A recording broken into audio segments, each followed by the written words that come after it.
Among various Reddit forums, users have been asked to share their scariest real-life experiences. The following are a compilation of some stories that I find otherwise chilling and overall disturbing and strange. Some of these stories may be sensitive to some viewers, so viewer discretion is advised.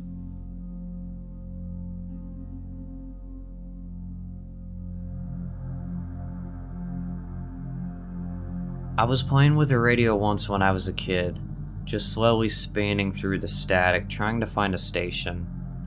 I had an old television antenna attached to the side of our house, and ran a wire out of my window to it with an alligator clip, allowing me to get a way broader range of signals.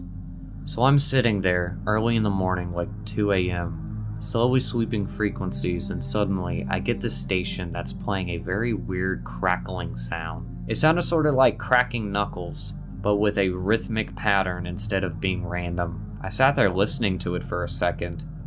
Then it suddenly stopped, and this faint voice says, "It doesn't work. We're already dead. We're already dead." It took a second for the weight of the words to hit me, but when it did, I freaked the fuck out and almost threw my radio across the room. I hope it was just someone messing around with the radio transmitter, but damn if it didn't scare the shit out of me at the time.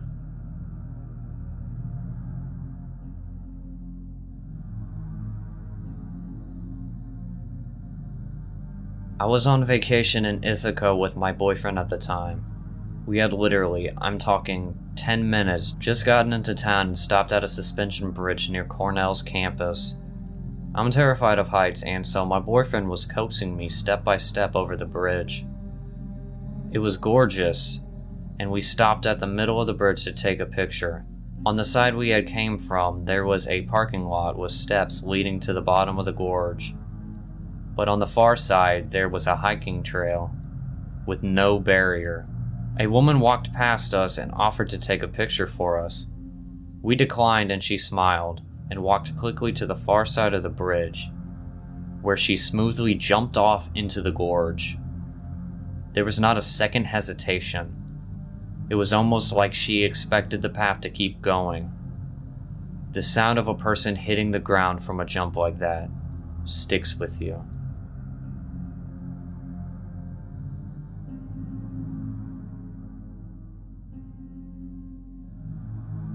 When I was 7, I woke up in the middle of the night with an earache. I decided to tell my mom and stepdad and walked out of my room. Someone was sitting on the chair in the living room, about 3 feet away from my bedroom door. The person looked strange, the face was just kind of distorted, but it was dark and I couldn't see well. "Mom?" I asked. The person shook their head, and I started getting scared. "Mike?" The person shook their head again. I decided the best course of option was to go back to bed so I wouldn't have to walk past this person. I climbed in bed and closed my eyes for a second before opening them and seeing the person standing in my doorway, smiling madly and nodding furiously. I screamed at the top of my lungs and closed my eyes.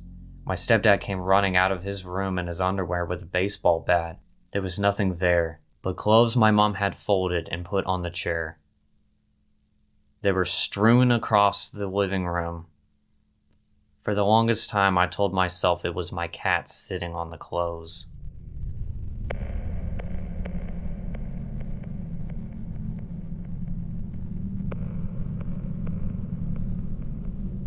My old coworker had a son that was in his mid-30s, and he had a son named Hunter that was 4 or 5, I can't remember.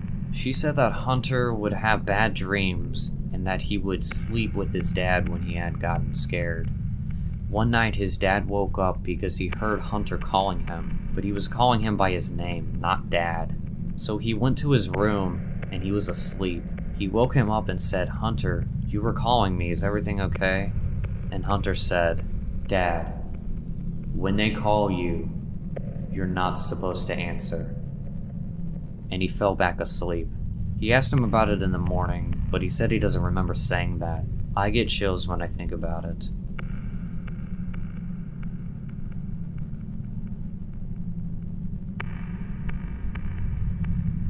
Not creepy, but this is the most scared I've ever been. I was fixing a jumped belt on an old Glenair K2 in the middle of the field, in the middle of the night, when my dog, a 110-pound lab who's usually sniffing for birds, stops and is standing still and letting out a growl I've never heard from him. I shine my almost dead flashlight from where he was looking, and I see 3 sets of eyes change quickly from a glow to a silhouette of coyotes. They're pretty harmless on their own, but in a pack they're relentless. I call for my dog and bolt for the cab, but he runs at them instead. I stood on the platform for what felt like hours as my dog tried to fight off the now 5 coyotes. I couldn't let my buddy die, so I grabbed the hammer and wrapped a jacket around my arm. The second coyote got close. One of them went for my leg, and I offered my arm instead, which it gladly took, and I swung down on its back with all my might. The second coyote, as the first, grabs my arm and I swing at its back. The other 3 are switching between fighting and dragging my dog into the cornfield, and like an idiot, I throw the hammer at the pack with no effect. I kick the one doing the most dragging, and he thankfully runs off. I pick up the hammer and swing at the one my dog doesn't have, and stood back and watched my dog chase off the 5th. He came back bloody and limping, but no worse for wear. But even with the rabies shots, he started showing symptoms about a week later. The toughest thing I ever had to do was put that dog down.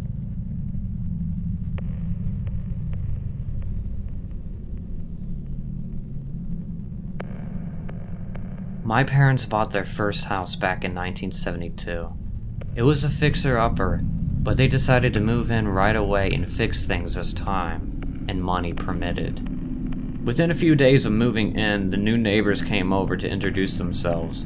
They also let my parents know that the previous owners had moved out after a nasty divorce. They had lost their second baby from SIDS, and the relationship went downhill from there. My parents were horrified, more so because they were newly pregnant and can't imagine going through something like that. They eventually pretty much forgot all about it. Life went on. They were in love, their new life, and their new house. In preparation for the baby, they decided to wallpaper the nursery. Now my dad told my mother there was no need to wallpaper the inside of a closet, but she insisted. She was kneeling down scraping off old paint inside of the closet when her eyes fell upon something that made her blood turn to ice. Written in crayon about eye level for a kindergartner, and childish scrawl was, "I killed the baby."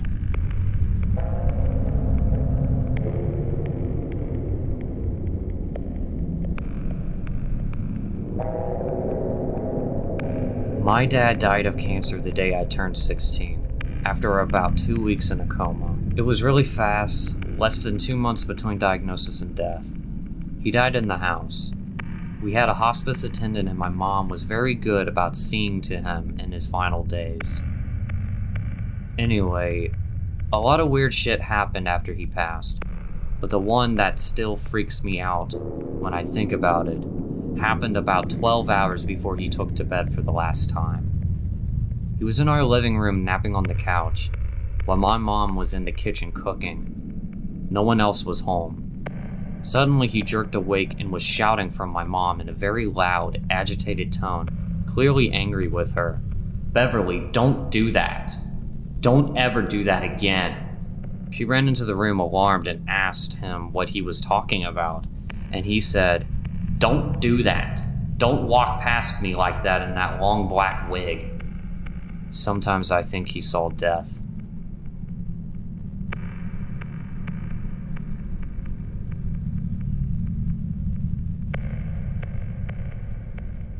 I woke up one night around 1 a.m. when I heard the shower was on. I first thought it was my brother. He works night shifts, so I thought he came home late and was in the shower. It went on for about a half an hour, until I got up to see what the fuck he was doing. No one was in the shower. My brother wasn't home yet. I was the only one in the house. Still to this day, I have no idea how it turned on or who did it. Almost 5 years later, I still can't think about it without shitting myself. Even writing this now, I feel like turning every light on in the house.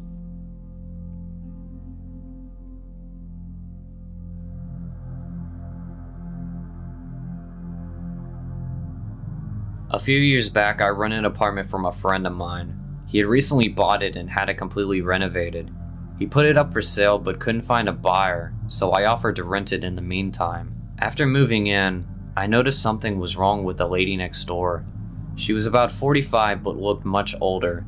She would sit up all night listening to Christian radio shows and talking loudly to someone. It got to the point where I couldn't sleep, so I went over to her place to ask her to keep it down. She opened the door and I got a quick peek. Her walls all had crosses painted on them in different colors, and words like Jesus and angels scribbled everywhere. The windows were painted black, letting no light in at all. It was damp, yellow-stained 50-year-old carpets, dog shit, and cockroaches everywhere. But there was no dog, though. I asked her to please keep it down. She just looked at me and shut the door. Then she turned the radio up even louder.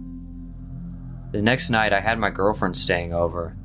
I wake up in the middle of the night and see a shadow of a person next to my bed looking at us sleeping. I think I'm hallucinating as I usually do in the dark when I'm sleepy. But then the shadow starts talking. It's my neighbor and she's holding something in her hand. She broke in during the night and who knows how long she stood there. "You should lock your doors at night," she says, and walks out. The next morning, I hear someone making strange noises below my bedroom window. It's my neighbor talking to herself in tongue. She has a plastic bag in her hand with her rotting dead dog inside. It's hot as hell outside and I can smell death from that bag. At this point, I'm shitting myself. She's obviously very insane. I go upstairs and knock on another person's door and ask what the hell is going on. The guy is as scared as me. Apparently, she broke into his apartment one evening while he was watching TV with his kids. He got up from the couch to get some snacks, only to find her behind his couch staring at him holding a power drill. Now that's what she was holding in her hand. At this stage, I'm basically shitting myself. I call the cops and they know all about her. Apparently she's a violet schizophrenic and she hasn't taken her medication. But they can't force her into her apartment without her permission because she owns it. The only thing they can do is get her when she's outside. I sit up for the next 2 days waiting for her to run out of cigarettes. When I hear her leave at 2 a.m. to go across the road to the 7-Eleven, I call the cops. They have 3 cars and a special van over there in less than 2 minutes. They restrain her and throw her in the van and drive off to some institution. And in less than a minute, it's like she was never there. I'll never see her again. Still have nightmares about her looking at me in my sleep.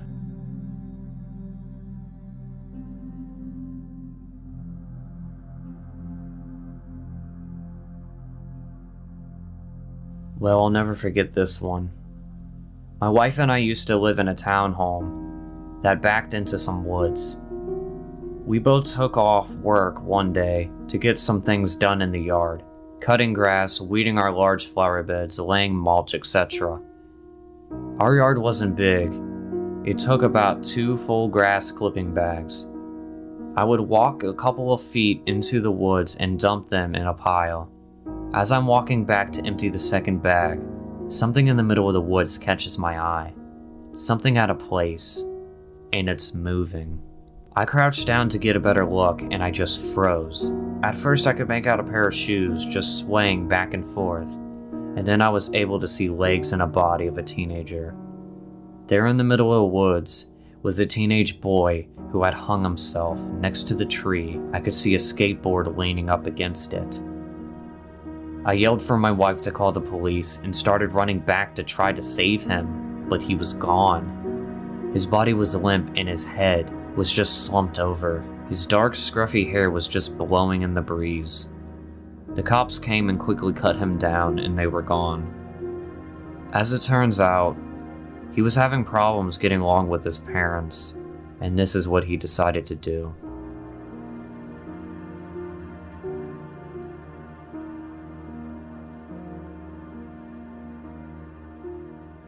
A few months ago, I downloaded a program for my phone, Sleep as Android. I bought the premium version of the app for the extra features to record sounds throughout the night when volumes reach a certain threshold. It would activate when I would snore and move around. I would usually spend the next evening going over some of the recording sounds. Everything was pretty normal until I listened to something out of the ordinary. It was near the beginning of April, and I had the apartment to myself. It started out picking up my snoring, and then the hairs on my neck stood up as I heard my doorknob moving. Following this, you can hear my door slowly open. I was confused and a little worried. Everything was still locked up. Nobody came home. The chain lock was still latched on the front door, and my landlord certainly didn't come. I don't use the app anymore.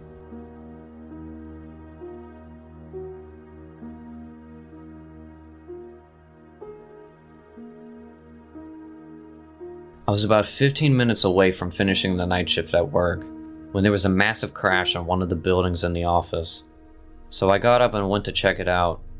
Someone had thrown quite a sizable rock through one of the windows on the front of the building. This is made especially weird because I'm working in the industrial district at 11:30 at night with none of the other businesses open. I go back to my desk, put a quick call through to security to let them know, and I decide to head home. As I'm leaving the building, I'm freaking myself out about it more and more, and end up running to my car, getting in and taking off. I'm almost home, and I've calmed down a bit when I realized that I didn't unlock my car door when I got in. It had been unlocked the whole time. I do a quick check with my hand in the back seat for any possible murderers that might be hanging around there, but nothing's there. Fast forward 30 minutes. I've called a friend of mine who says he's out drinking, so I decide I'm going to join him. I jump on my bicycle and start riding over. I'm doodling along the road with my bike. It's a nice night and I'm in no big rush, just enjoying the moonlight when I hear someone riding behind me. I straighten up and stick to one side of the road. He passes me very slowly and, when he's right beside me, he shoots me a smile I can only describe as purely fucking insane. I kind of flinch and I'm taken aback as he rides on. That's when I realized he's riding my mom's bike. Needless to say, I sprint the fuck home. When I get there, sure enough, her bike is missing, and one of my car doors is open. The back left one. I was driving and had no need to open that door.